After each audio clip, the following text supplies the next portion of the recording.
today, just real quickly, and see if it touches on anything for you. Ah, there we go. Okay, emotional pain. Our experience reveals that there is value in emotional pain. With support and with gentleness, we can find our healthy pain and its healing release, just as we reclaimed our tears. Recovery brought us many new realizations. We came to understand that to protect ourselves during childhood, we had to shut down. This didn't happen for just one event or one day. We had to put a clamp on ourselves for years. Our reactions to pain were normal under circumstances. Just as our bodies protected us by recoiling from a hot stove, they protected us another way. When we received the maximum limit of emotional pain tolerable, our bodies distanced us from the pain, from that pain, healthy recoil. We were most likely unaware of this shutdown. Over the years, so many moments, hours, and days were lost, and eventually we lost ourselves. We may have even wondered, how does a normal person feel stuff? In recovery, as we begin to uncover the pain, we sometimes feel overcome with an indistinguishable a number of emotions. We might think something is wrong or something is bad is happening, but we're told by those we trust in ACA that getting in touch with our healthy pain is a good thing. Thank goodness we have our meetings. We sit together like children who have all escaped a fire. There is comfort in going through this together. We recover our pain by talking about it to others, a great way to heal. On this day, I embrace my healthy pain, remembering that I have a lot to release and process. I feel myself gradually becoming healed. So, a couple of things stood out for me when I read this one.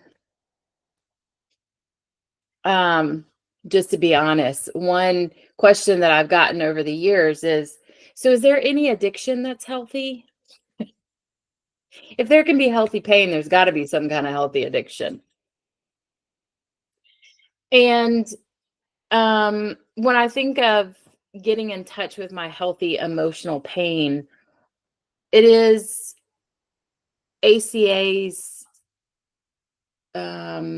terminology for how we at the HC refer to emotional sobriety. It is this awareness of these 14 inches that are now connected because of my recovery, where when I'm in a situation and I know I might be triggered, I know what to do and how to support my body and staying in my body and staying present. As a child, when I experienced emotional trauma or any kind of unpredictable, unexpected experiences, it's easy for us to use the word fear or shame when it comes to trauma. But I want to just remind everybody that not everybody's trauma looks the same. Some trauma is big, overt, and abuse. Some trauma is avoidant, absent, neglectful, covert. And so I know that it can appear to be different. And what we know is it's polarized. It's all or nothing, right? And when we're talking about emotional pain and emotional healing, what came up for me was the recoil that it talks about. It's like, oh, this isn't safe, so I'm going to stuff it in here. Or for some of us, oh, that's not safe, so I'm going to shove her or him, my little person, in this closet and just leave them there. There was so much predictability in doing that. When I could do this, and by doing this, I mean put her or him in the closet, not have feelings, it gave me a semblance of control in the situation. It minimized the amount of powerlessness. It gave me something to stand on.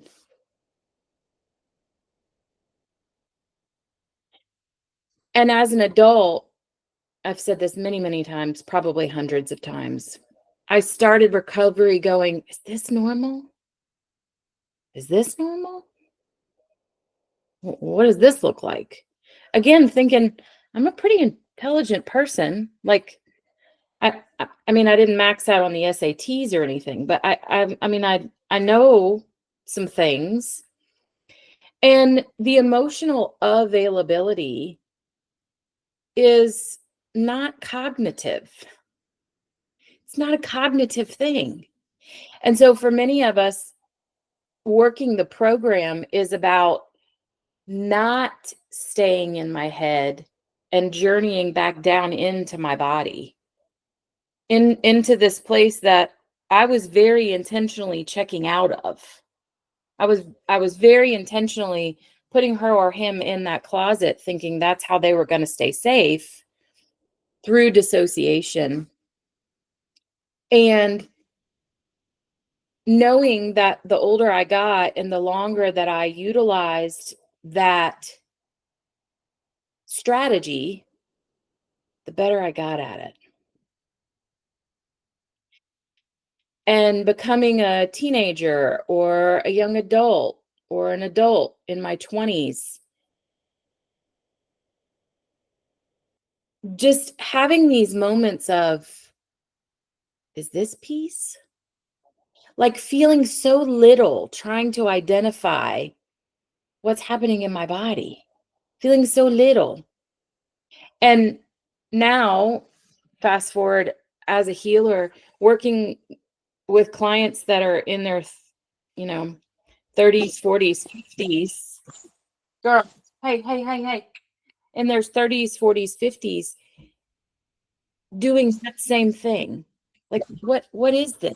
What am I feeling? And the reality of, yeah, like that was a tool, that was a strategy. Like the fact that that's cut off or you've recoiled that or you've tucked it away might feel scary, and trying to tap into it might cause us to feel little, and it's because it worked. In AA, there's something called a flood. Through a time of abstinence, AA rooms will say after a certain number of days, the emotions will just flood and you'll feel like they're bigger than you. And that happens in all of them. But to my knowledge, AA is one of the first ones that really talk about it and use it thematically. We use it in the HC as when I start this journey, this 14 inches, shit starts to open up. Shit that we don't really know that we wanted to open that up. And thank you, Brene Brown, we don't get to just open up the good side, right? We have to open up all of it. It's all connected. Emotions are hand in hand. We don't get to just feel the good ones. So when we step back into my emotional feelings body and I start to feel again, there's a different wisdom that happens. It's what I call frequently my North Star or my compass. It's like up here, boy, she's brutal and she can really make me believe anything that I need to believe. And most of the time she's lying. But down here in my body, she can't be wrong. And when I open that back up, and almost like one of those freaky kids toys where you open it and like the snake pops out, it's the recoil that is coming back on. If you've ever had nerve pain or you've ever had any kind of surgery, it's like when it starts to come back on, it's really tingly and it's really aware. And it's like, fuck, this is too much. Put the lid back on. Makes a lot of sense why relapse happens, right? And when it comes to those feelings and emotions, what's just really apparent for me today is how masterful I was to find the switch, to not have to feel the pain every single day or every day that it was caused. And then as an adult, finding finding a way or finding a lens where I go full circle and respect the pain.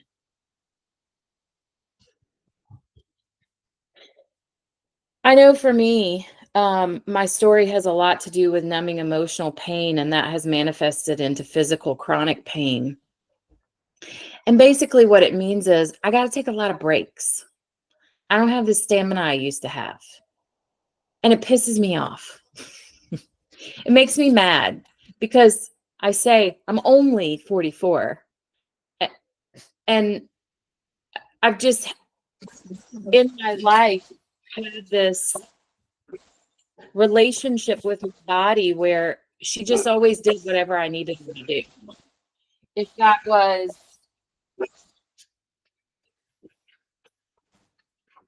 was dad says the cows got out, hightail it down the street and bring them all back. I just did it. I didn't think twice about it. And I wasn't a runner. I didn't run track. But whatever I needed my body to do, she could do it. And today what I know is because I spent so much of my, even still 44 years, I'm I'm right at halfway awake and halfway not. I'm still learning the messages from her. I still have to listen, and I want to respond lovingly instead of,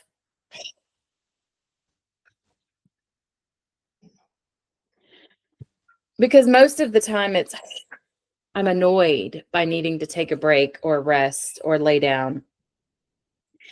And the emotional pain that comes up for me, like the awareness of the navigation that my body gives me, is reflected to me in my 7-year-old and my 9-year-old.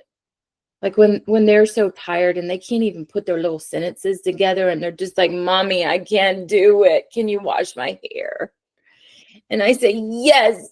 And I wash those little curls because I just know one day I'm not gonna, no, nobody's gonna ask me to do that again. It gives me such a beautiful frame of reference. Like they really are my teacher for,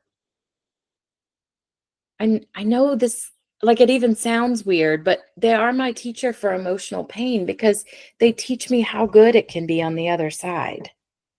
Like what am I feeling it all for? What am I doing it all for? And not that they're my only source of joy, but boy is it easy to feel joy with them. And then on some days like today where I just want to keep going because there's so much to do and I want to do it, it's like, no, it's okay. Curl up with your weighted blanket and just chill out for a little bit. Not having to recoil, like just just the ability to just do it. The consequences of the recoil is what unfortunately I'm going to be living in the rest of my life. Those of us that are trauma survivors, most of us have some physical manifestations that if I live in my body, it is very much a reminder to me of what my story is, why I'm here, why it hurts. And I actually did a session today with my therapist, and I had so much resentment for so many years. The work that I did in my mind, part of the goal was I'm doing all this so I'm not like her.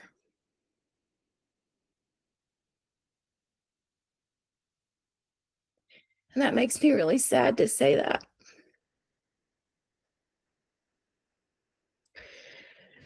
Because I realized in my session, my own session today, that my whole life with both of my parents, both of them were chronically ill, but I only blamed her.